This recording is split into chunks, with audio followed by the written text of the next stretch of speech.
যে আপনি কোনো দোয়া করার পর যদি আপনার চোখের পানি চলে আসে, মনটা ভালো হয়ে যায়, আপনার দোয়ার কারণে আপনি বিনয় অবনত হয়েছেন, আপনার কায় মনোবাক্যে আপনি দোয়া করতে পেরেছেন এবং মনোযোগ খুব বেশি চলে এসেছে এবং আল্লাহর সাথে কানেক্টেড খুব হয়ে গেছেন, একটা ভালো লাগা কাজ করছে, তাহলে সেই দোয়াটা কবুল হয়েছে বলে আপনি সুধারণা করতে পারেন।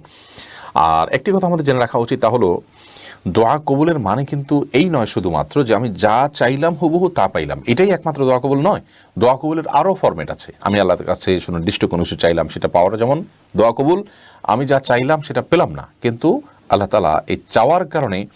ইবাদত করা, চাওয়া একটা ইবাদত, দোয়া একটা ইবাদত, এর কারণে আল্লাহ তাআলা আমার জন্য একটা সওয়াব সংরক্ষণ রাখলেন, আখিরাতে সেই সওয়াবটা দিলেন, সেটাও কিন্তু দোয়া কবুল। এবং কোনো কোনো হাদিসে আছে যে সেই কবুলের ফলে বান্দা যখন দেখবে যে অনেক আমল, অনেক সওয়াব পাচ্ছে আখিরাতে, সে আল্লাহকে জিজ্ঞাসা করবে যে আল্লাহ এই সওয়াবগুলো কোত্থেকে এলো, আমি তো এই আমলগুলো করিনি, এত আমল করিনি, তখন আল্লাহ তাআলা বলবেন যে তোমার